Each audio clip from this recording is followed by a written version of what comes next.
Salam, hörmətli Fes izləyiciləri, hər birinizi xoş gördük. Bu gün sizinlə bərabər nəzəriyyələrə aid bir sınağın izahına baxacağıq. Başlayırıq birinci sualımızdan.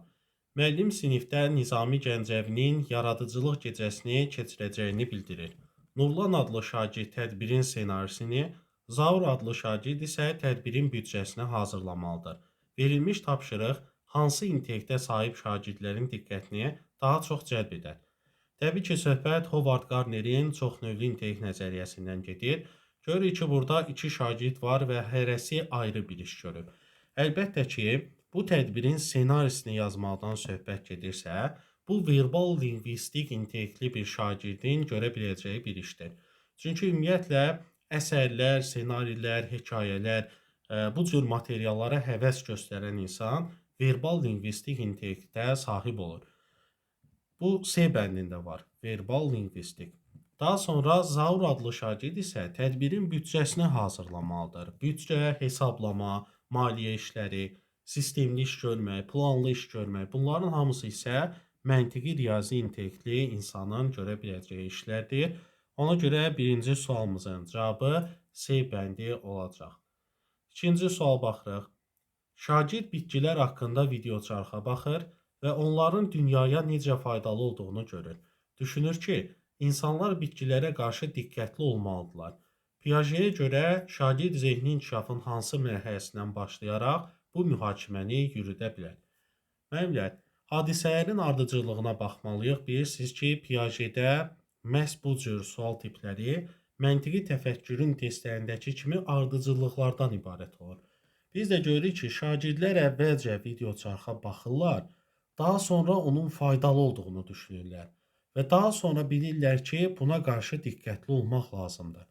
Yəni əvvəlcədən bilsəydilər və bunu tətbiq etsəydilər, bu onların mövcud biliyi, deduktiv biliyi olacaqdı. Amma biz videoçarxa baxıb daha sonra bunu qəbul edib, yəni daha sonra nəticə çıxarırıqsa, bu bizim induktiv düşüncəmizdir. Piagetə görə də induktiv düşüncə məhz üçüncü mərhələdə, yəni konkret əməli mərhələdə inkişaf edir. Ona görə bu sualın cavabı isə D bəndi olacaq. Üçüncü suala baxırıq. Müəllim Hayzın hekayəsini danışdıqdan sonra şagirdə sualla müraciət edir. Hayzın yerinə olsaydınız nə edərdiniz? Rauf adlı şagird cavab verir ki, məncə Hayz düzgün idi. Sevdiyim insanı itirmək istəmədiyimə görə Hayzın etdiyini edərdim. Kolbergin mənəvi inkişaf nəzəriyyəsinə görə şagird mənəvi inkişafın hansı mərhələsindədir? Müəllimlər, bilirik ki, Kolbergin nəzəriyyəsində dilemmalar var idi və mən YouTube kanalımda buna aid bir video paylaşmışam. Həmin videoda da Hayzın dilemmasını sizə danışmışam.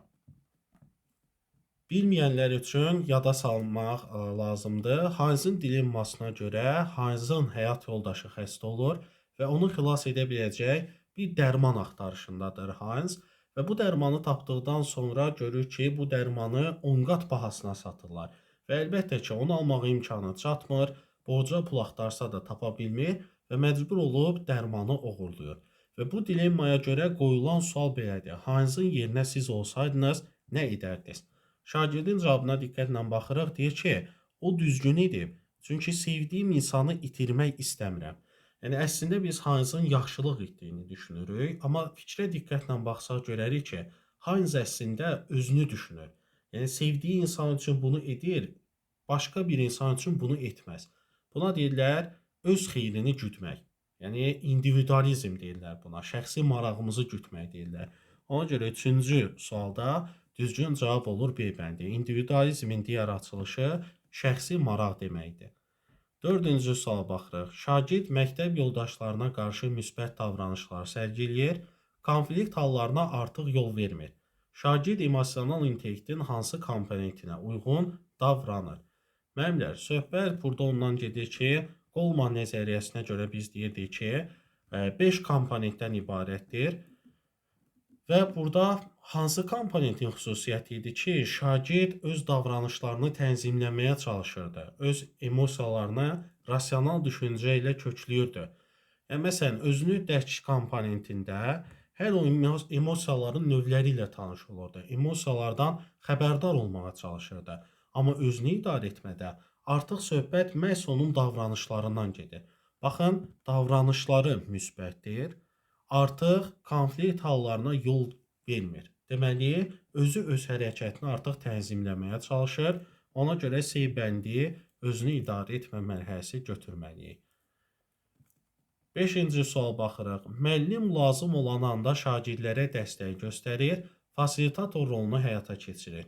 Müəllim öyrənmənin hansı addımını reallaşdırır?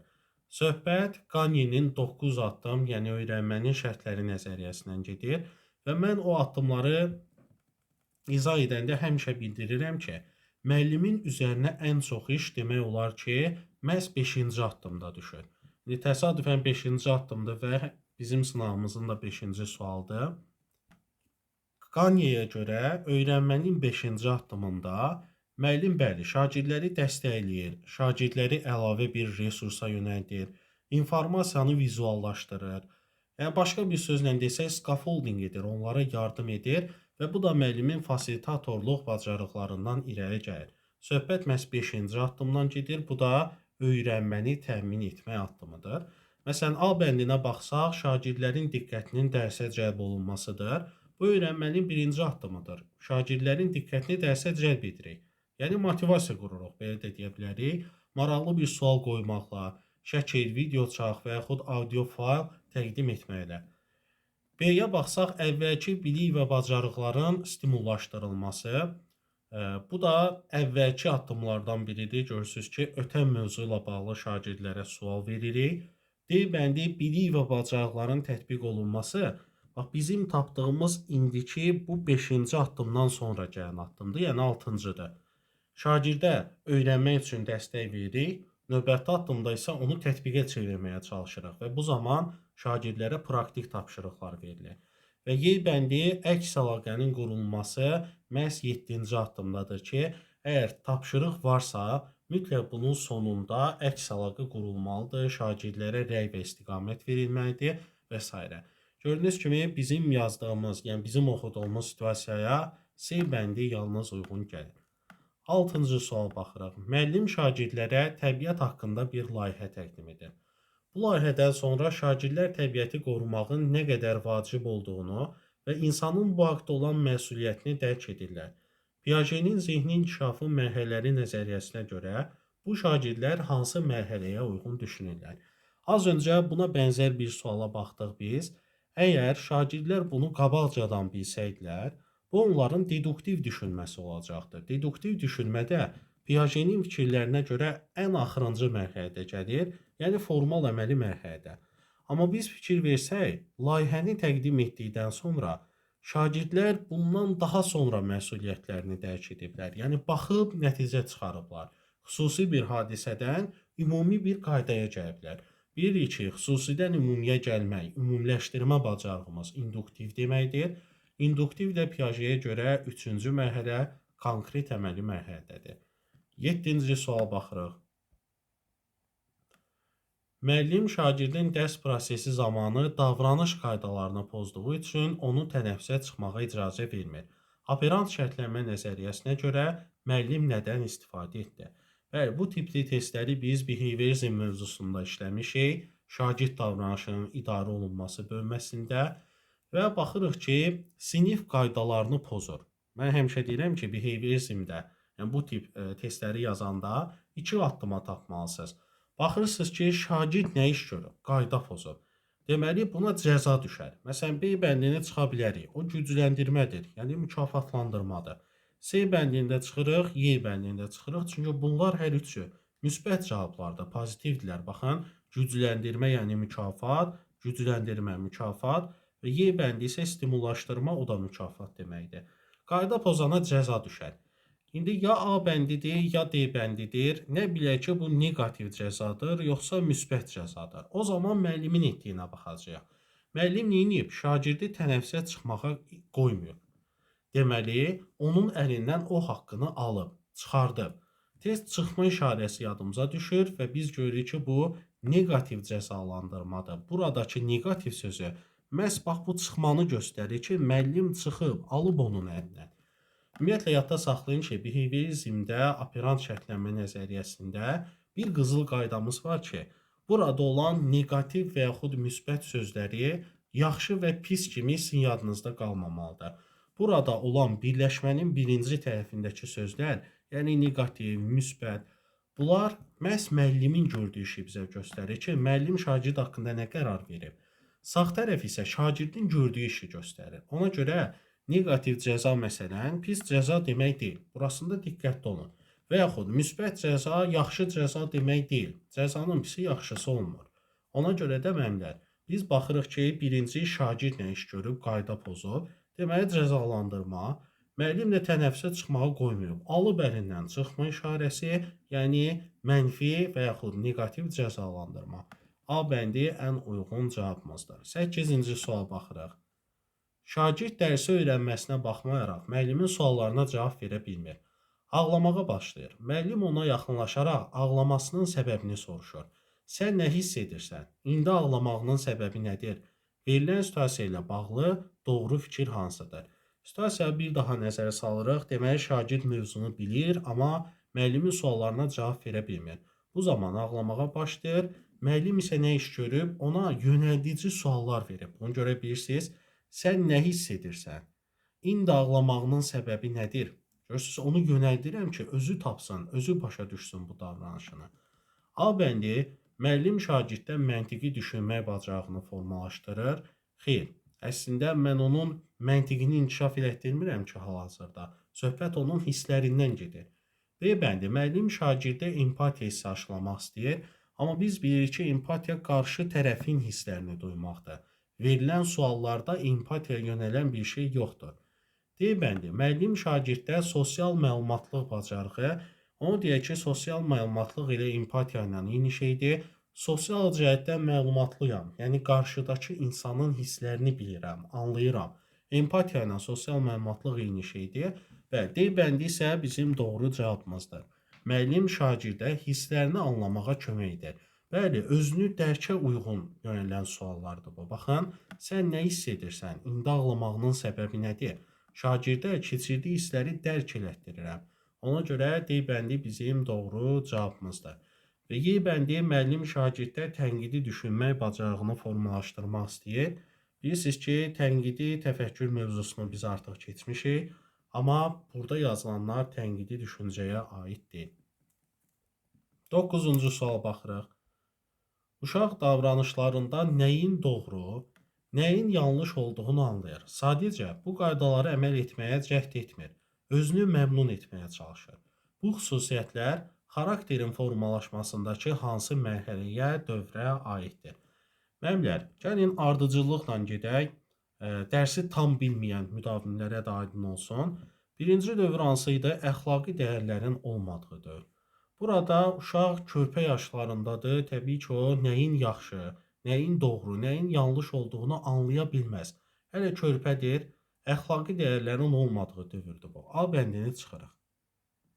Bundan sonra özünə yönəlmə mərhələsi gəlir. Bəli, artıq bu yaşlarında, bu dövrdə uşaq nəyin doğru, nəyin yanlış olduğunu bilir. Amma yenə də öz maraqlarını təmin etməyə çalışır. Məsələn, nümunə göstərim sizə. Bax, otağı tərk edəndə bu uşağa desək ki, bu telefona əl vurma. Biz otağı tərk etsək, uşaq bilir ki, telefona əl vurmaq olmaz. Biz onu cəzalandıra bilərik məsələn. Biz onu danlaya bilərik. Amma yenə də telefon ona maraqlı gəlir deyə gedib telefonu götürəcək. Bax, bu özünə yönəlmə mərhələsidir. Baxın, burada bilir nə doğrudur, nə yanlışdır. Amma qaydalara əməl etmir, çünki öz marağını təmin edir. Ona görə düzgün cavabımız elə B bəndinin özüdür. Amma bundan bir mərhələdə qalxmalı olsaq, artıq nəyin doğru, nəyin yanlış olduğunu bilməkdən əlavə, onun nəticələrini də bilir. Bilir ki, qaydalara riayət etmək lazımdır. Telefona dəymə deyirlərsə, deməli bununla cəzalandıra bilərlər məni. Bunun nəticəsi mənfi ola bilər. Bax, bu ənənələrlə ayaqlaşma dövrüdür ki, burada artıq qaydalara riayət eləyir. D bəndi qeyri-rasional şuur dövrü təxmini yeniyetmə yaşlarına təsadüf eləyir ki, burada insan məntiqi cəhətdən deyil, daha çox hisslərlə düşünmüş olur. Ona görə qeyri-rasional adlanır. Və sonuncu isə rasional şuur dövrüdür. Bilirsiniz ki, rasional, dəqiq, düzgün, aydın deməkdir. Bu artıq düzgün məntiqi düşünmə sərgiləyir. Aydındır? Ona görə D bəndi ilə Y bəndi arasında bu cür fərqlər var. Bizim sualımızın cavabı isə B bəndi oldu. Və sonuncu sualımıza baxırıq. Aşağıda verilənlərdən hansı yaxın inkişaf zonasına aiddir? Ümumiyyətlə, bir çox müdavim scaffoldinglə yaxın inkişaf zonasına səhv salır. Mən bunları fərqləndirmək üçün bəzi açar sözlər sizə deyə bilərəm. Məsələn, scaffolding dəstəyin özüdür müəllimlər. Verdiyimiz köməyin özüdür. Dəstək verirəm, kömək edirəm. Scaffolding tətbiqi xarakterlidir. Onu edirəm mən. Bir strategiyadır, bir üsuldur. Amma yaxın inkişaf zonası bir mərhələdir, bir dövrdür. Elə bir zamandır ki, yəni scaffolding nə əlaqəlidir? Həmin dərsin nizamında da mən bunu söyləmişəm. Sadəcə açar sözlərə nəzər salmalı olsaq, yaxın inkişaf zonasında mütləq siz dövr, mərhələ, daha sonra zaman belə sözlər görəcəksiniz. İndi baxaq A bəndinə. Müəllimin şagirdə yeni bacarıq öyrənərkən göstərdiyi müvəqqəti dəstəkdir. Bax, dəstəkdirsə, deməli bu scaffoldingin özüdür. Etdiyim köməyin özü scaffolding adlanır. A bəndini çıxıraq. B bəndi müəllimin şagirdə bilmədiyini şagirdin iştirakı ilə öyrətməsidir. Baxın, öyrətməyin də özü bir strategiyadır da. Ona görə B bəndini də çıxırıq. C bəndinə baxın, yeni bacarığın öyrənilməsinə qədər ki, aktiv öyrənmə dövrüdür. Bax, bu dövr sözü artıq bunun yaxın inkişaf zonası olduğunu bizə göstərir. Düzgün cavabımız C bəndidir.